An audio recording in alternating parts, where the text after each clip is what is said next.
Thank you, Madam Speaker. My question is to the Minister for Essential Services. Minister, when you were first advised that flooding had forced the Darwin River Dam pump station to stop operating, when were you first advised? Minister, information circulating last night suggested that the incident occurred at 4:37 p.m, yet Territorians waited hours before being told anything, that they were only advised through a Facebook post late last night advising them to conserve water. This morning, the Attorney-General said that on radio an emergency response meeting was held yesterday afternoon in response to the situation. Minister, it is the responsibility of the government to inform Territorians of important information like this. So, why did you and your CLP government wait hours to warn Territorians and the people of Darwin that their drinking water supply had been disrupted and that they needed to start saving water? Minister for Essential Services. Thank you, Madam Speaker, and I thank the opposition leader for the question. Madam Speaker, the issue of water supply in Darwin. Residents in Darwin were notified yesterday evening that the pumping station infrastructure responsible for supplying water from the Darwin River Dam had failed due to water inundation at the pumping station. Power and Water has confirmed that this is an unprecedented situation and that they are working to get the pump station online as quickly and as safely as possible. Water supply in Darwin will be maintained throughout the flood event as Power and Water has commenced drawing water from the bore fields at McMinns and Howard East. In regard to water, Madam Speaker, I just want to make it clear that a boil water alert was issued this morning at 11 a.m. by the Chief Health Officer, which is a precautionary boil alert for the Greater Darwin area. In regard to the boil alert, Madam Speaker, it's important to make people aware that given that the water is being drawn from the bores, there may be some discoloration. The boil alert has been put out by the Chief Health Officer in regard to that precautionary matter. I'm also advised that residents should also reduce their consumption, Madam Speaker. We've already put that out, less showers, reduced water. And what I would say is that all of the major water supply users, I should say, not suppliers, have been spoken to and asked to reduce their water supply, water use. So take your when seat, it comes, please, Minister. What's your point of order, Opposition Leader? 110. Concisely, the question is about the time frame. Why didn't the minister warn people when the government found out yesterday? Minister, continue. Thank you, sir.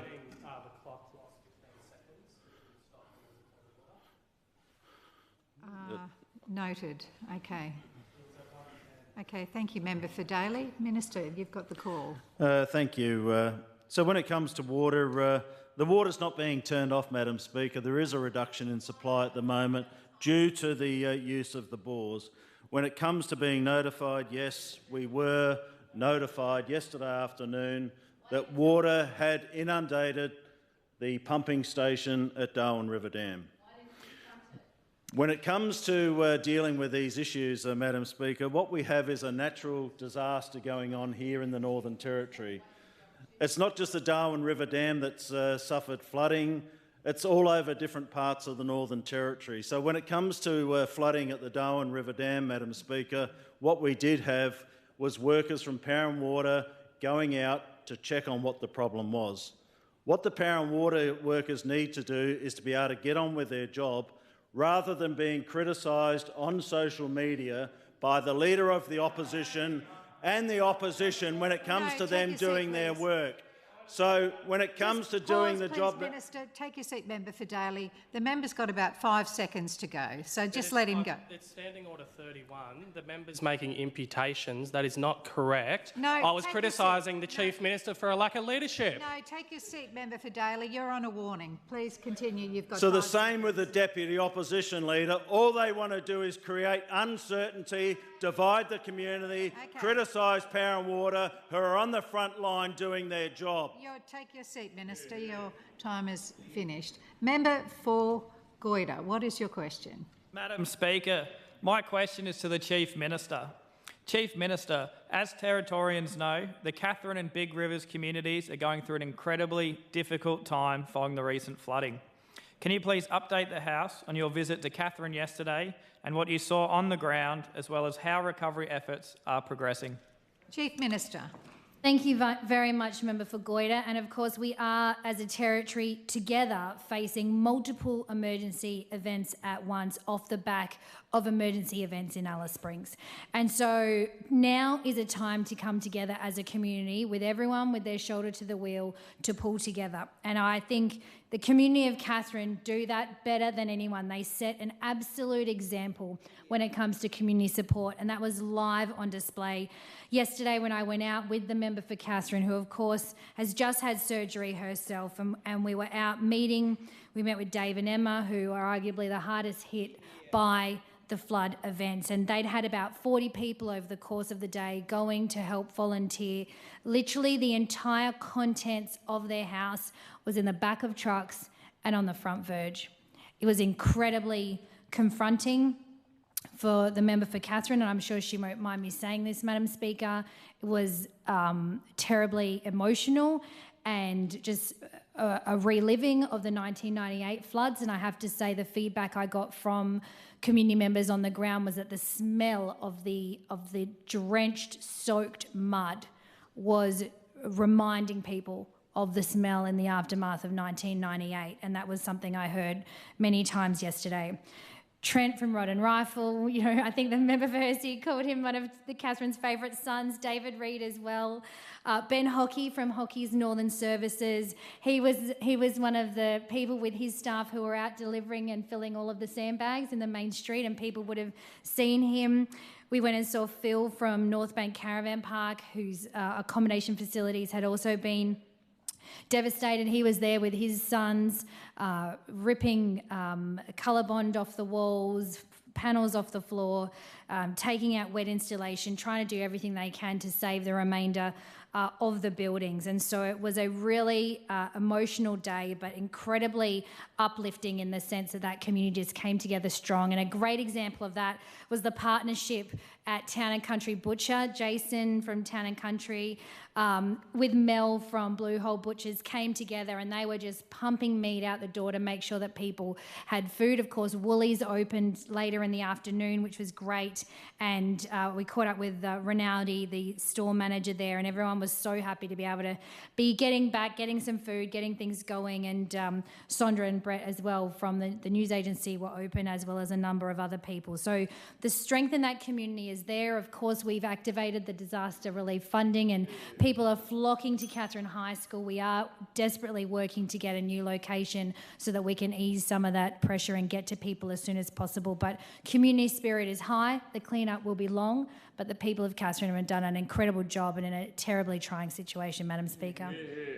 Opposition Leader, what's your question? Thank you, Madam Speaker. My question is to the Minister for Health. My Labor team have been advised that yesterday NT Health officials were aware internally that a health alert was required regarding Darwin's water supply. Minister, why did Territorians have to wait almost 24 hours for you and your government to make this information public? Minister for Health. Thank you. Thank you, Madam Speaker. And as I've previously said, the Darwin River Dam stopped operating just after 4:30 p.m. Yesterday afternoon due to substantial flooding at the pump station and associated equipment. The Darwin River Dam wall hasn't been impacted by this event. Power and Water advised that this is an unprecedented situation and we've never seen this volume of water at the dam before. Over the past few weeks, and here we are again today, we've seen Labor exploiting uncertainty into their communities, trying to make cheap political points when it comes to the situation at Darwin River Dam. The community has obviously seen in contrast Labor rushing to social media, and this government, we're just getting on with the job, Madam Speaker. We've issued the alerts. We've issued the boiling alert this morning, Madam Speaker. This morning, the Chief Health Officer made a decision to issue a water boil alert because what we've seen is that the two 2 bores have come online this morning. Those bores weren't being operated last night, Madam Speaker, so for the Leader of the Opposition to come in here and try and create some uncertainty around why this boil alert was issued this morning, Madam Speaker, it's just creating fear amongst the people here in Darwin, because that's what Labor's all about, creating uncertainty, dividing the community, creating fear amongst the people living here in Darwin. Please, Minister. What's your point of order, Opposition Leader? Speaker, Standing Order 110. Very specifically, why did Territorians wait 24 hours for this advice when it was decided by your department? Silence, please. We don't need any commentary from the sidelines. I think the Minister is answering it, but you've got plenty of time to continue. Well, I am trying to answer the question, but obviously the Leader for Opposition doesn't want to hear the real answers to this, Madam Speaker, because all they've been doing is pushing out press releases, making statements, putting out social media posts ever since this emergency started here in the Northern Territory, right across communities, here in Darwin, down in my electorate, in Katherine, in Alice Springs. All we've seen is criticism from those over there, the Labor opposition, criticising our frontline workers for getting on with it and doing their job in the Northern Territory. What they should be doing is getting on board and sharing consistent information to let people know what the real situation is at Darwin River Dam. The pumping station is underwater. The Chief Health Officer issued a boil water alert this morning. The reason he issued that boil water alert is because we're using 2 bores here in the Northern Territory. Stop creating fear, stop dividing the community, read what's online, take notice of it, share that information and stop spreading untruths around the community. Time has expired. Silence. Member for Karama, what is your question? Thank you, Madam Speaker. My question is to the Minister for Essential Services. Minister, as a long-term Territorian, I can attest that this wet season has been wetter than most. Whether in Darwin across the top end, in the Big Rivers area, the Barkly or Central Australia, Territorians have experienced loss and delays. Like many other residents across the Territory, those in my electorate are keen to get an update on this situation. Minister, can you please update the House on how Power and Water is supporting communities through the floods? In simple terms, where are power, water and sewage services up to today? Where are crews deployed? What actions are keeping drinking water supplied and assets restored? And how can people get timely updates? Thank you. Minister for Essential Services. Thank you, Madam Speaker. And I do want to thank the member for Karama for this very important question. And residents in Darwin were notified yesterday that the pumping station infrastructure responsible for supplying water to the Darwin River Dam failed due to water inundation. Power and Water has confirmed that this is an unprecedented situation, member for Karama, and that they will work to get the pump station online as quickly and as safely as possible. And that's what they're doing at the moment, Madam Speaker. Staff on the front line, out there, not only doing work at the Darwin River Dam, but in many places right across the Northern Territory. Water supply to Darwin will be maintained throughout this event. Power and Water have commenced drawing water from the bore fields at McMinns and Howard East. Water, as I said before, may be discoloured and there may be a reduction in pressure which may be noticed by users. Just after 11 a.m, as I said before, the Chief Health Officer issued a precautionary boil water alert for the Darwin area, and that's based on the water now coming out of the bore fields. As such, I'm advised that all residents who draw water from the Greater Darwin Water Network should boil their water prior to consumption. This advice should be followed in addition to the advice from Power and Water to limit water use where possible. Those notices have gone out: reduce showers, turn off your irrigation system. And I must say that the large users such as INPEX, government users, councils have all done the right thing by reducing the use of water here up in Darwin. So I ask all Territorians in the Greater Darwin area to continue to follow all advice from NT Health and Power and Water. I also ask Territorians to please continue to monitor Power and Water's website, listen to the media. Social media has also been updated, as well as Secure NT for further updates. I do want to quickly talk about Katherine. Power and Water have also been working to ensure essential services are maintained and restored across Katherine and the Big Rivers region. As of last night, there are a total of 38 Power and Water and utility support contract workers on the ground in Katherine, progressing assessments and repair and reconnections. Madam Speaker, while Power and Water was initially impacted for more than 1,000 customers in Katherine, as of this morning around 400 still remain without power. One sewer pump station in Katherine has been switched off due to flood water inundation. Restoration planning for this asset is ongoing. But in regards to remote areas, Madam Speaker, Daly River, Jiltminkin, Beswick, Binjari, Murray Downs in my electorate, restoration works are underway as we speak. And I want to thank all of the Power and Water frontline workers for the work that they're doing. Opposition Leader, what is your question? Thank you, Madam Speaker. My question is to the Chief Minister. Chief Minister, today Territorians have received conflicting messages about Darwin's water supply. NT Health issued advice to boil water. Power and Water issued separate contradicting advice about how the water could be used. Then at a press conference today, Chief Minister, which you did not attend and neither did your Minister for Essential Services, Power and Water officials appeared unaware that they had even issued their own statement last night. In the midst of a very serious situation here in the Greater Darwin region, why, Chief Minister, haven't you or the Minister for Essential Services stood up, backed your agencies and taken the lead in providing clear and quartered information to the community? Chief Minister. Thank you very much, Madam Speaker. And I'm really disturbed and disappointed by the line of attack from the opposition. We are literally juggling simultaneous natural disasters impacting thousands of people across the Northern Territory.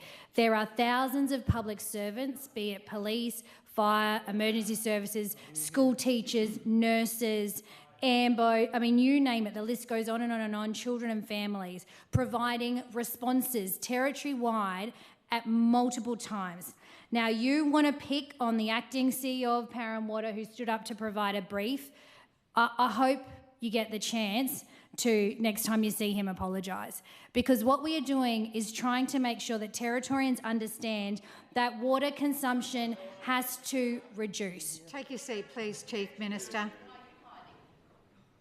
Opposition members, you've asked the question and you've spoken and chatted the whole way through the first minute of the response. But what is your point of order, Deputy Standing Order Opposition Leader? 31 imputations. The acting CEO wasn't mentioned in the question. It was about the leadership of Leah Finocchiaro, who's the Chief Minister. She needs to take some leadership on this matter and front up and answer the actual question. Take your seat, Member for Daly. That is not an imputation. It's an answer to a question. I think that the Chief Minister can continue. Madam Speaker, it's actually the question that they were criticising the information being put out by Power and Water. They literally talked about a press conference that the acting CEO was at. Now, I myself have done 2 media events this morning, Madam Speaker, and do you know where I was, Opposition Leader? Because I was actually with the member for Daly at the same event where we were celebrating the Firewoman of the Year. And the member for Daly was there with me. So this politicising is not fooling anyone. This is not fooling anyone. You literally put out a press release saying that we should have anticipated a natural disaster in a flash flood yesterday afternoon. Someone from the opposition explained to me how it is that whoever it is meant to anticipate a flash flood of a proportion that the Northern Territory has never seen before.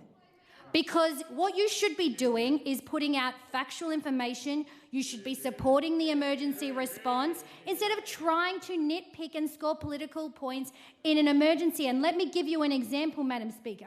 I've not heard from the opposition leader this entire time, even though Beswick has been flooded and parts of her community. I've not heard from her at all. Zilch, zero, zippo, Madam Speaker. Nothing.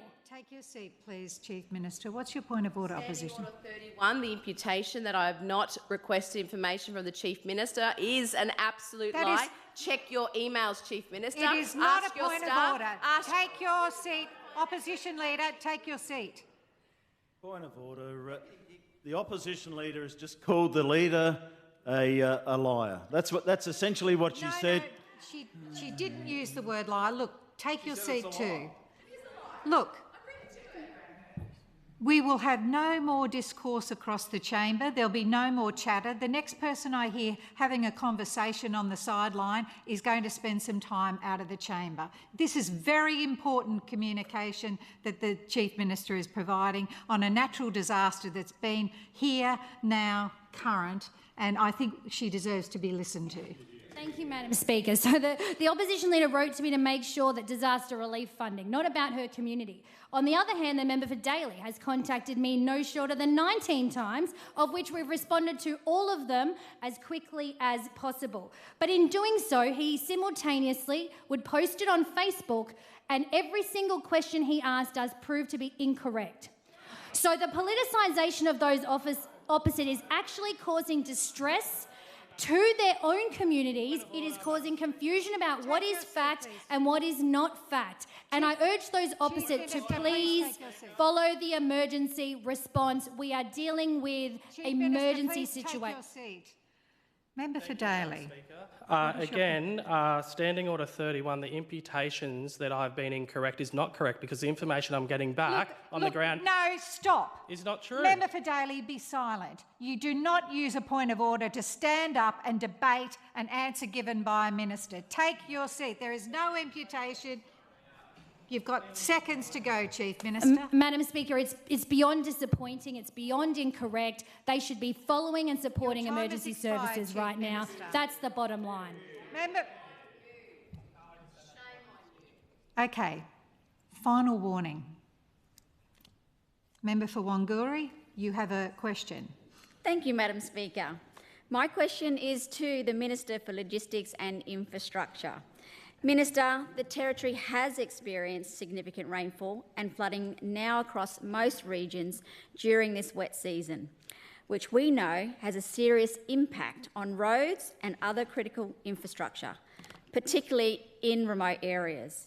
In many parts of the Territory, rainfall has reached record levels, leading to widespread flooding and damage to homes, businesses, livelihoods and key transport corridors.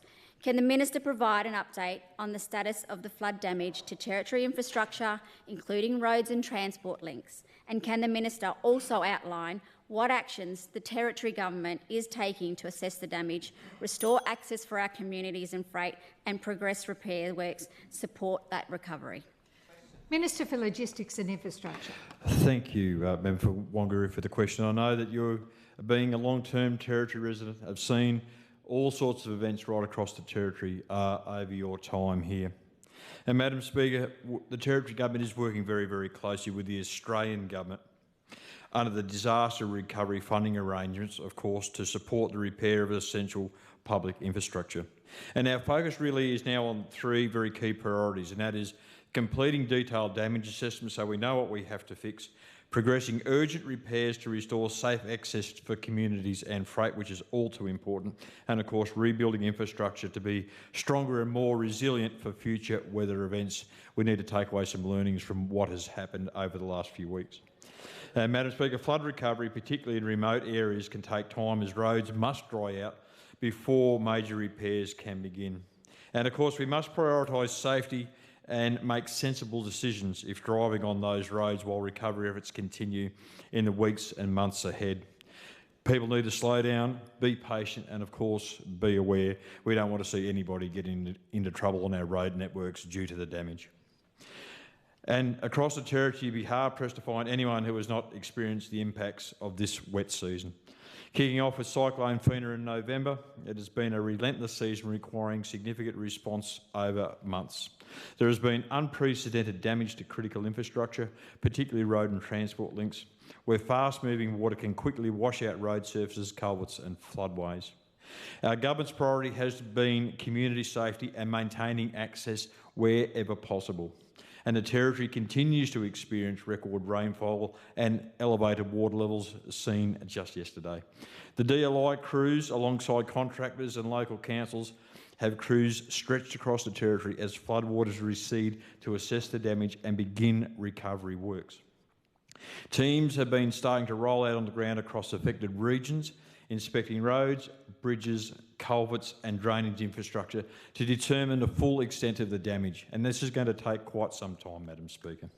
The latest NT road report shows up to 65 major regional road sections currently closed due to flood damage. And importantly, most importantly, the rail corridor is now back open with no major damage reported, ensuring essential goods and supplies can continue moving into the Territory.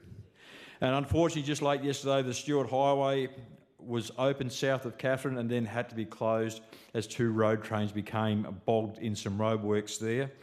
And as the Territory's key freight route, getting that highway back open is an absolute priority for us. We have teams on the ground in Katherine at the moment looking at alternatives for a bypass so we can get vehicles through, and we're prioritising essential goods and services through that network to get here to Darwin to support the community. Opposition Leader, what is your question? Thank you, Madam Speaker. My question is for the Chief Minister. Chief Minister, our police, emergency service workers, Red Cross staff, volunteers, school staff and community health workers, communications staff, local community hero in Katherine, Trent DeWitt and many other people supporting the flood response have done an incredible job over the past few weeks, and they deserve our respect and gratitude. Chief Minister, I acknowledge that you have announced disaster relief payments for the people of the Katherine local government area. On behalf of the many people who have contacted myself and the Labor team, can you please advise the following? 1, who exactly can access these grants and what for? 2, what is the criteria? 3, what is the time frame? And Chief Minister, importantly, why have you not activated the same relief payments for the people of Palumpa, Daly, Gilpingan, Mataranka, Woogala, Brunga, Emu Point and other flood-affected communities? That's a 5-question. Madam Speaker, question. Chief Minister. I just don't think that the opposition know anything other than to spread division, misinformation and create angst. And I just don't think that midstream, literally through simultaneous emergencies, it is the right thing to do that. This should, of any parliament, this parliament should be a uniting moment for everyone. And I've been in this parliament a very long time, Madam Speaker, as have you, and usually these moments are. Oppositions understand that their job is to back in their communities and make sure that the information is heard, make sure that issues are flushed up directly. I spoke many times over my career to Nicole Mannison or Michael Gunner if I needed to know something, and they afforded me that respect, Madam Speaker. Please, Chief Minister. Point of order, Opposition Leader. Madam Speaker, 110 specifically, who can access the grants, what for, what's the criteria, what's the time frame, and why have you not activated the same relief payments for the other flood-affected communities, Chief Minister? You haven't called me. Yes, you need to get to the point.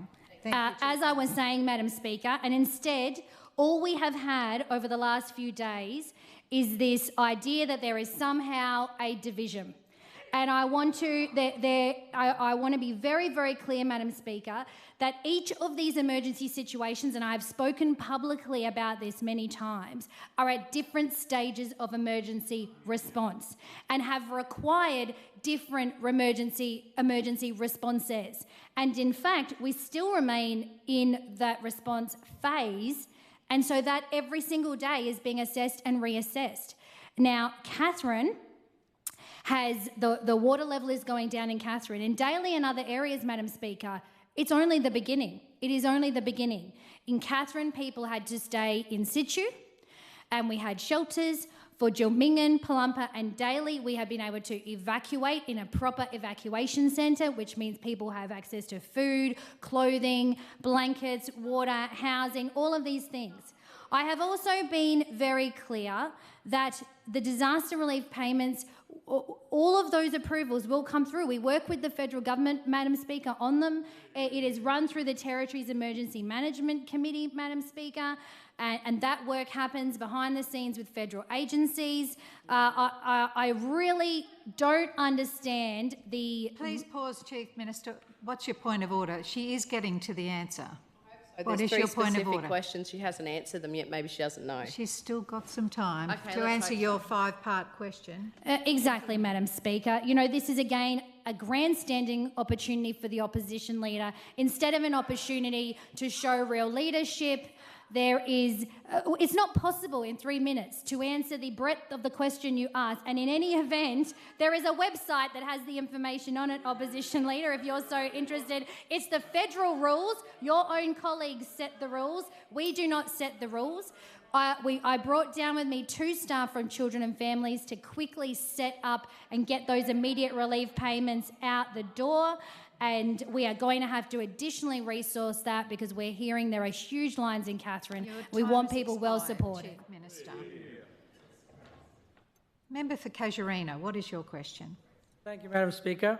My question is to the Minister for Trade, Business and Asian Relations and Minister for Children and Families. Can the Minister please update the House how the Finocchiaro government is working across the agencies, including the Department of Trade, Business and Asian Relations and the Department of Children and Families, to maintain supply chains, support local businesses and provide a shelter and assistance to evacuated communities? Minister for Trade, Business and Asian Relations. Thank you, Madam Speaker, and thanks to the member for Casuarina for the question. I know that your experience as a small business owner, you have a very good understanding of what happens when supply chain is interrupted in these very challenging circumstances. Madam Speaker, our government is ensuring Territorians affected by this flooding continue to have access to most critically essential goods and services, and we are supporting communities and businesses at this incredibly challenging time. So flooding across parts of the Barkly and Big Rivers regions has, as everybody knows, disrupted transport routes.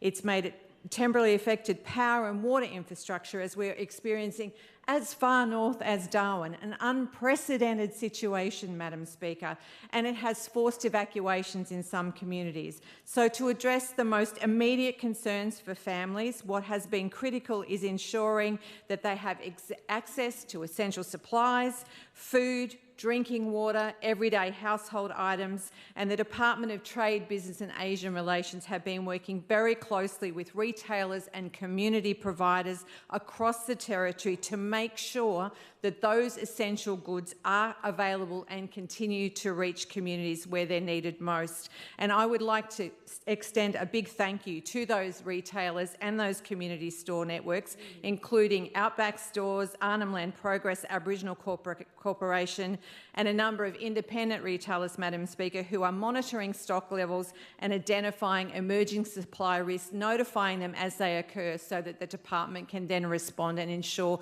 that those essential items are maintained. Practical support is being delivered on the ground with essential food drops being delivered to communities, including in Binyari, Warrenben, Rockholt, I'm sorry if I say this wrong, Umanlaka, Nemalak and Emu Point. And the Department of Children and Families is leading the welfare functional group response, Madam Speaker, coordinating evacuation centres and supporting displaced residents.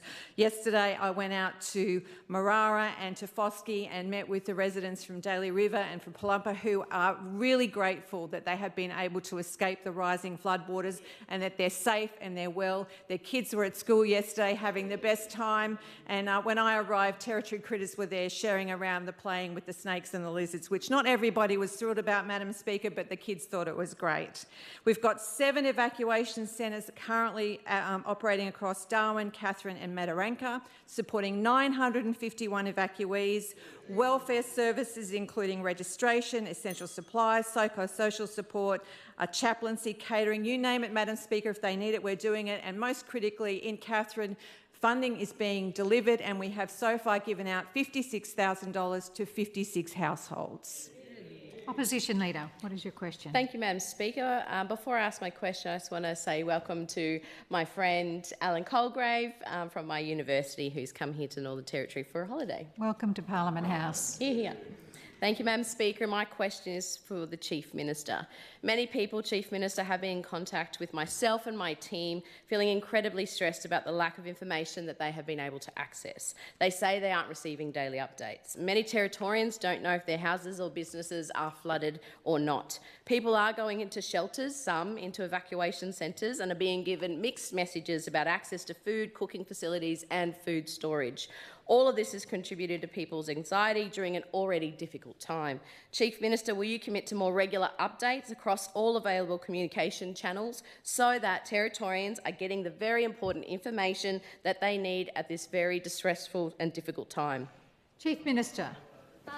Madam Speaker, unfortunately, what you're saying it's just so unreliable because of the way you've approached this. I don't believe you. I don't believe you, Opposition Leader. I do not believe you, because if you really wanted to know, you would have called me. You would have messaged me, and you haven't. And yet you want to stand here in Parliament and pretend like you care so much and you're harvesting all of this really important information that I need to know about. If you thought I needed to know about it, you would have called me on your phone, because we have each other's number and we've spoken to each other before. And I provide you any information you ask for, just like the member for Daly. And you haven't. You haven't. So to stand in here and pretend like you care is total rubbish, and to conflate the difference between a shelter and the difference between an evacuation centre. If it's a shelter, you have to bring all of your own gear. If it's an evacuation centre, the Northern Territory provides it. Minister Carl has just explained the services that we have been delivering, and in fact, even in the shelters, we ended up providing all of the support because a lot of people came. Excuse me, could you just Leader. pause, please, Chief Minister? Opposition Leader, you have not stopped talking throughout the whole of this answer. Desist, or you shall spend time out of the chamber again. Chief Minister. I want to make something really clear. You all might think you're very clever and trying to have a political pot shot at me, and that's fine.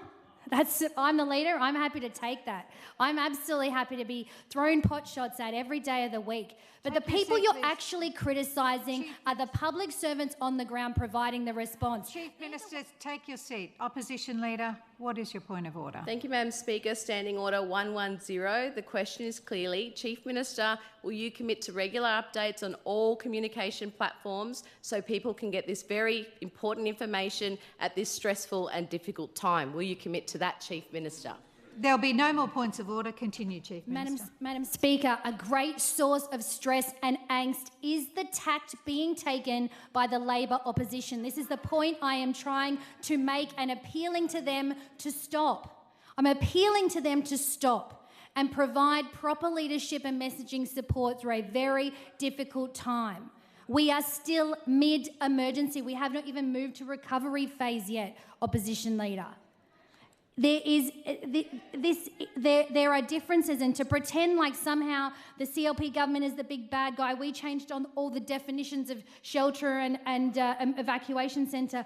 All of this is in the Territory's Emergency Management Plan, which is the same one that existed under Labor when you were a minister for 8 years, Madam Speaker.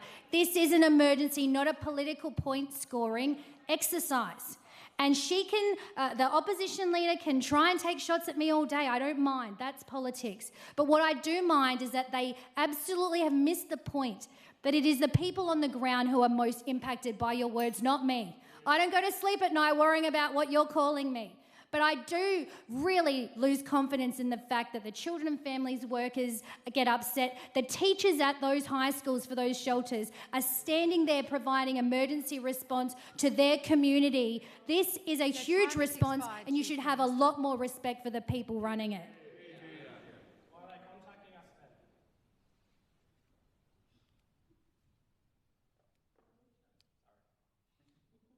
Member for Blaine, what is your question? Thank you, Madam Speaker. My question is to the Deputy Chief Minister and Minister for Corrections. Minister, following all the recent flooding in the Territory and surround, Territorians have once again seen the importance of communities working together during times of recovery and rebuilding. Across the Northern Territory, low-risk prisoners participate in community work and reintegration programs that can provide practical support to local communities while also helping prisoners develop skills and responsibility ahead of their return to society. And the people of Blaine do really appreciate these programs because they bring genuine benefit and support to my constituents. Can you please outline how these programs deliver both to local communities and to the prisoners themselves? Minister Thank you, for Corrections. Question.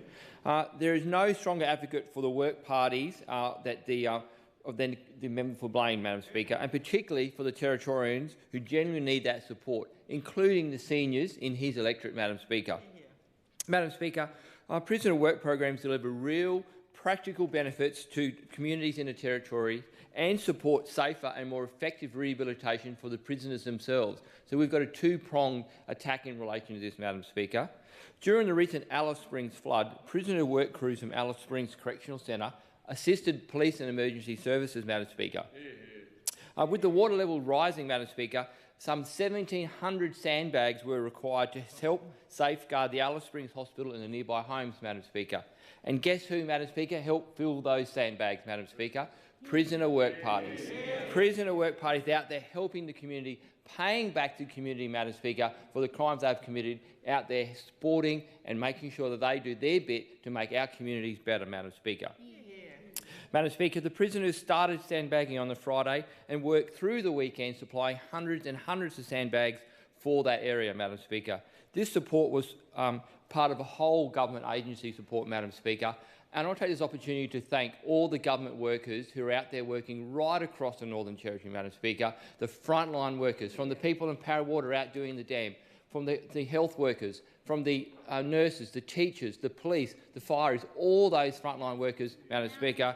I thank them from the bottom of my heart for what they're doing in this time of crisis, Madam Speaker. This is a natural event of unprecedented circumstances here in the Northern Territory, and those frontline workers are out there supporting the Northern Territory. Madam Speaker, in the second round of events in Alice Springs, where the water was rising the Todd and then went down, Madam Speaker, the prisoner work parties are out cleaning up the debris around the Todd River, around Alice Springs, trying to help the council do their work and clean up the town, Madam Speaker. And I know the Treasurer visited those work parties out there picking up sticks, picking up mud, cleaning up the community, Madam Speaker. So not only did they help prior, but also after, Madam Speaker. Madam Speaker, this is a great initiative because the work parties also helped set up the evacuation centres, Madam Speaker. And I know, Madam Speaker, that the Commissioner has advised me the department is currently working on plans to deploy prisoners into Katherine, Madam Speaker, to help clean up the work there, Madam Speaker. We know we've seen these pictures of mess, of trees and debris all across the area. The prisoners will be out there in Katherine helping clean up the community, building a safer and stronger community with the support, Madam Speaker, of the correctional officers out there helping do that as well. So again, I want a particular shout out to those correctional officers, Madam Speaker, because they also do a great job making sure our communities are safer and cleaner. Thank you. Member for Johnston, what is your question? Thank you, Madam Speaker. Madam Speaker, my question is for the Minister for the Environment. Minister, people in my electorate of Johnston continue to be worried about PFAS contamination in Rapid Creek, a place where many people continue to swim and fish. Residents have been told there's been no studies into the long-term impacts of PFAS exposure in Darwin. Minister, when was the last time PFAS levels in water, sediment, fish and crustaceans in Rapid Creek was tested? What were those levels? Will further testing be completed? And what is your government doing to clean up Rapid Creek? And given the current extreme rainfall, which we know can disturb contaminated sediments, move PFAS through stormwater creek drains and creeks and spread contamination into downstream wetlands and coastal areas, what current monitoring is being done to determine PFAS levels in Rapid Creek and surrounding waterways? Minister for the Environment. Thank you, Madam Speaker, and I thank the member for Johnston for her question. In regards to her specific question about Rapid Creek and the PFAS levels, I do not have any information in front of me relating to those specific questions, but I'm more than happy to go away and find out further information for the member for Johnston. Thank you, Madam Speaker. Member for Drysdale, what is your question? Thank you, Madam Speaker. My question is to the Attorney-General. Attorney-General, we all know the Northern Territory faces some of the highest domestic violence rates in the country. In March last year, you introduced mandatory sentencing for repeat breaches of domestic violence orders to strengthen protections for victims. Can you update the House on how this reform is working, and how does it demonstrate this government's commitment to putting victims first and restoring safety and certainty to our communities? Attorney General. Madam Speaker, and a slight change of pace. But Member for Drysdale, thank you for that question. And I know that you often get called up by victims of domestic violence in your electorate of Drysdale, and you often go and speak to them firsthand directly. And in fact, not that long ago, Madam Speaker, the member for Drysdale called me and we both went out together to a property in Grey where there was a victim of domestic violence. And we sat down and had a really good chat with her, and the member for Drysdale said to the young woman, "What would you like to see? What would you like to see happen with the person that did this to you?" And she said, "I want him to be taken away and locked up." And that just went to the heart of why we spend our time in here changing laws to protect those victims. And so, Member for Drysdale, thank you for that work that you do with the people in your electorate who are victims. And we know that this is a very different approach than what we saw under Labor, Madam Speaker. Under Labor, we saw an increase of 80% for domestic violence attacks, and that is just absolutely horrendous. You know, they basically turned a blind eye to it. It just kept increasing every single time that stats were released. And so, Madam Speaker, this government won't stand for that. And we came to government on a mandate to reduce crime and obviously to address these horrific rates of domestic violence. And so a year ago today, Madam Speaker, I introduced mandatory sentencing for DVO breaches to ensure that it send a clear message to our community that we're not going to stand for people who bash their partner and get away with it. There are absolutely going to be a very strong and severe consequence for someone who breaches that DVO and goes and spends more time trying to be in front of the person they've bashed, probably. So there's no second chances under our watch. And in a year, I can tell you some data that we've received, and that is that there has been 1,864 DVO breaches, which saw an 87% of those offenders behind bars for those offences. Now, what that means, Madam Speaker, is that there's approximately 1,600 DV perpetrators with a serious consequence, which also means that 1,600 victims who are probably women, are probably Aboriginal, and are using that time that their offender and perpetrator is behind bars to go and deal with their life and sort it out. They might have children, they might be seeking refuge with family or shelters or whatever it is. It gives them that reprieve. And that is why that law that we passed back in March a year ago is so, so important. And so obviously today we are discussing other DV sentencing laws, and we'll continue that after lunch. And, you know, I want the community to know that we will always send a very clear message that the rights of victims will always be the rights of offenders, especially DV perpetrators. Thank you, Madam Speaker. Member for Daly, what is your question? Thank you, Madam Speaker. My question is to the Chief Minister. Chief Minister, many people are asking why the Australian Defence Force hasn't been called in to provide assistance during the floods. Can you please explain why no assistance was sought from the Australian Defence Force to help support operations on the ground, including evacuations, logistics, supply, drop-offs and emergency response coordinations? Why didn't you ask for assistance with major response needs like sandbagging in Katherine and evacuations out of Palumpa and Daly River? And will you be seeking assistance from the ADF for recovery efforts to take pressures off our emergency services, public servants, volunteers? If not, why not? Chief Minister. Madam Speaker, I think that question again just highlights the ignorance of those opposite and again goes to the heart of them trying to strike fear about issues, trying to suggest that we haven't done everything possible to provide the most fulsome possible response.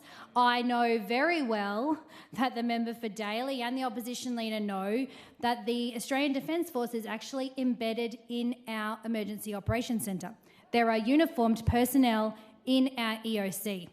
And so your assertion is entirely incorrect, member for Daly, entirely incorrect.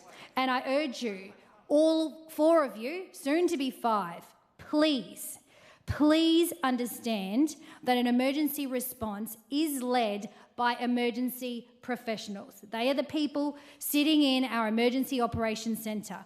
It's not me, or it's not the member for Barkly or anyone in this room. It is the emergency response professionals, which in the Northern Territory includes the military, it includes the Bureau of Meteorology. So it's quite interesting that under a federal Labor government with a Labor territory opposition, the two agencies you have most attacked is the Bureau of Meteorology for somehow not predicting an act of God in a flash flood yesterday afternoon, criticising them around other lack of information, when on Thursday night, the very latest available data for the BOM, which is a federal agency full of amazing people who work so closely with our Northern Territory teams. They are just an amazing part of our system, and we actually have Billy Lynch embedded in NTES now, so that's amazing. Minister, what's your point of order, member for Daly? Thank you, Madam Speaker. 110 relevance. I'll just take the Chief Minister back to the question No, that was no, asked. no, It was don't do about that. No, will there be don't do that. assistance? But she hasn't answered the question. It was a really simple question at the end And of she the hasn't day, answered wasn't it. it? Exactly, I agree. It's simple. So she hasn't the answered Chief it. Minister's still got a minute to go, and I think she has been heading in the Thank you, Madam Speaker. And my point is around misinformation by those opposite. And in fact, the member for Solomon has even just commented on Parham Water's Facebook saying, thanks for the update, Parham Water. There's a lot of misinformation. So I think we just have to be very, very careful. Very, very careful. So I just again want to reinforce the fact that the Bureau of Meteorology doing an amazing job. They are embedded in our EOC. I want to thank the military personnel who are embedded in our EOC. I want to remind those opposite that Border Force, an Australian agency, provided evacuation and other support. And I want to absolutely confirm that the question asked by the member for Daly is 100% categorically incorrect, Madam Speaker. Thank you. Member for Fanny Bay, what is your question? Thank you, Madam Speaker. My question is to the Minister for the Prevention of Domestic Violence. Minister, in Fanny Bay, I'm regularly approached by local families, small businesses, owners and frontline workers who tell me they are finally starting to feel a real shift. They're noticing fewer violent incidents on their streets, less fear at home, more confidence that when they reach out for help, there will be a response. Minister, the latest NT Police data shows clear and measurable decrease in domestic violence trends across the Territory. Residents can see the change in the Territory, but more importantly, they can feel it in their daily lives. Can you update the Assembly on what is driving these reductions in domestic violence and how the Finocchiaro CLP government is continuing to back the work being done in electorates like Fanny Bay to build safer homes and stronger, more confident neighbourhoods right across the Northern Territory? Minister for Prevention of Domestic Violence. Thank you, Madam Speaker, and thank you to the member for Fanny Bay for the question. I know this is an area of real strong interest for you, and I really appreciate the advocacy that you do in this space, and I know that your community has been severely affected by domestic violence from time to time, and it is so critical that we demonstrate to our community the work that is being done to really address and tackle the things that create the risk, to address the root causes and make sure that we see real results happening. And Madam Speaker, when I was appointed, as the Attorney-General just pointed out, when I was appointed as the Minister for Prevention of domestic violence assaults had increased 81% in the Northern Territory over 8 years, 81%. That is a number that just defies imagining. So many people impacted, so many families damaged, so many women, mainly Aboriginal women, suffering at the hands of their Aboriginal male partners. And we really had to start looking at why this was happening and how we could do things differently, because after 8 years, if all we were seeing was increase, clearly something was going wrong, Madam Speaker. So we shifted the focus, Madam Speaker, to look at what the root causes of domestic violence were. And very sadly, Madam Speaker, I have found in my time, not just as the Minister for Prevention of Domestic Violence, but working in child protection and children's and families more generally, that we have terrible situations where children were not being supported. They were out on the street, they were not having the wraparound services that they needed, and they were going down this path as well. All they saw was that violence was the answer. So we have focused and shifted on why that was the case. And what we've done is we've improved information sharing between agencies so these risks are identified earlier and managed more effectively. And we've committed to record domestic violence funding, Madam Speaker, unprecedented, $36 million spread across a range of departments so that we can all work together to really make sure that we are getting results in this space. We implemented the Circuit Breaker program, Madam Speaker, an innovative program that has assisted 515 young people and their families to really get them on track and wrap around them and look at the causes that were leading them down the wrong path. And as evidenced by the latest police data, Madam Speaker, in 12 months we have achieved the impossible. And a fact that those on the other side, for reasons that I cannot fathom, refuse to acknowledge. We have seen a decrease in domestic violence of 3% across the territory. This is the work of frontline workers across the board who are doing their job every single day in the most difficult of circumstances, turning the lives of our children around, making our families safer and making our communities safer as a general rule. Thank you, Madam Speaker. Member for Arafura, what is your question? Madam Speaker, my question is also to the Chief Minister. Yesterday on radio you said the weather changed overnight last Thursday, with your government left scrambling to respond to the floods that have affected thousands of Territorians. Given we are at the tail end of the massive wet season, unprecedented amount of rain since November, why didn't the CLP government already have the necessary plans and resources in place before conditions worsened? Why were the residents of Pulampa left waiting in croc-infested waters for 24 hours to be evacuated because evacuation sites weren't ready for them? Chief Minister. Madam Speaker, Member for Arafura, you're better than that. And whoever gave you that question, you should have torn it up before you read it, just like you tore it up then, because that is rubbish. Pulampa has 2 camps, bottom camp, top camp. Bottom camp was moved to top camp well in advance. It's a little walk over to top camp. Everyone was in top camp except for 11 people who refused to go. So no one was in croc-infested waters. 11 people chose to stay behind. And they weren't all people from Pulampa either. And so we then had to evacuate the 11 because we were not going to allow them to stand their ground and put their own lives at risk. So we rescued them, despite telling them repeatedly to take a little walk over to top camp. And I flew over it yesterday. You're literally talking about a couple 100 metres, and I know you know that, which is why I know you're better than this question. I also know that you're better than this question because you cannot... The Bureau of Meteorology, as amazing as they are, cannot predict every inch of every weather event. And it was all, yeah, absolutely. We have saturation points. All of that was being very carefully watched. All of the NTES preparations were done. But that significant amount of rain over Thursday night into that catchment, because remember, not all rain is born equal. You have to have the right rain in the right spot. Exactly the same things happen in Alice Springs. Just because it's raining in Alice doesn't mean the Todd flows. If it's raining at Bond Springs, then the Todd flows. This is exactly the same in Katherine. If it rains 100 kilometres in that Nipmuc catchment, then Katherine River rises, not if it's raining in Katherine. So when all of the weather systems moved and changed tack during the night, which BOM obviously is monitoring, along with we already had our Emergency Operations Centre stood up, so we were already watching every component of this. When the data changed, the response changed, and we got it done. Everyone is safe. Everyone has always been safe. Friday, we mobilised all of the resources. 9 fixed wing, 18 helicopters. We could not send helicopters in due to the weather. And so Saturday, everyone was withdrawn. We had 80 left in Daly that we had to that we took across the river up to 5 Mile, and then helicoptered to Bachelor, where we were put on buses.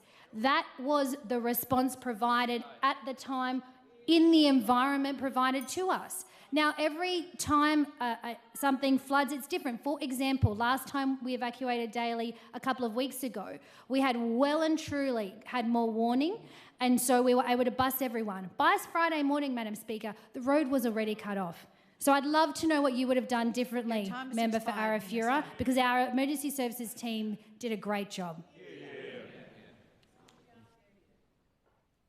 Member for Fong Lim, what is your question? Thank you, Madam Speaker. My question is to the Minister for Health. Having a strong healthcare system and ensuring Territorians have the best healthcare is a commitment of this CLP government. Now, general practitioners are often the first point of contact for patients, delivering early diagnosis, preventative care and ongoing treatment that helps keep our communities healthy, particularly in times like this of crises. Their broad skills allow them to manage complex conditions, support hospital services and play a critical role during emergencies and patient transfers. GPs help ease pressures on hospitals and improve health outcomes for communities across the Territory. Minister, especially at this important time, can you please update this chamber on the important role the GPs play in the NT healthcare system and how they help us to deliver the best possible healthcare for Territorians? Minister for Health.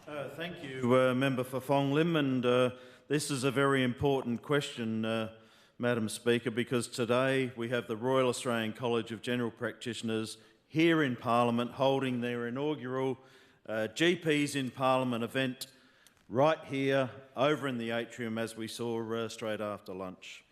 Madam Speaker, this event brings together GPs and members of Parliament to foster connections and build the relationships which are essential for delivering better health outcomes for all Territorians. The GPs will be available to discuss health needs, provide health advice and even provide quick health checks for all MLAs. This event provides all MLAs an introduction to the Royal Australian College of General Practitioners to discuss the key challenges and opportunities facing the primary health care here in the Northern Territory. This is also an opportunity for a short one-on-one conversation with a specialist GP, including checks for diabetes, blood pressure and weight. I'd like to thank the Royal Australian College of GPs NT Chair Dr Sam Hurd, State Manager Judith Oliver and all of the GPs that are in attendance today for the incredible work that they do, but also to coordinate this very important event for all MLAs. For all MLAs that are here, Madam Speaker, the GPs will be in the atrium until 4 p.m. today, so take the opportunity to go and visit them. GPs are vital across the entire healthcare system, from local clinics and primary healthcare services to hospitals and aeromedical retrievals. They provide frontline care, early diagnosis and ongoing management of illness, helping reduce pressure on hospitals while ensuring patients receive timely treatment and coordinated care, particularly in remote and regional communities. I encourage all Territorians to go and see a GP and have regular checkups. Early last month, I was pleased to announce we are boosting the Territory health workforce with more than 200 new doctors this year, and under the CLP, Madam Speaker, we've recorded a strong uplift in trainee doctor retention. A large proportion of NT Health's Royal Darwin and Palmerston Hospital doctor-in-training workforce is continuing from 2025 into 2026, with a retention rate of 78%, a significant increase on last year. Madam Speaker, we said 2026 will be a year of growth, certainty and security. We are growing our health workforce and providing security and certainty to our health workforce to deliver better care and stronger frontline services for every Territorian. Madam Speaker, we are delivering on our commitment to restore our unique Territory lifestyle. Thank you, Madam Speaker. And Madam Speaker, while I'm on my feet, I move that any further questions be placed on the written notice paper.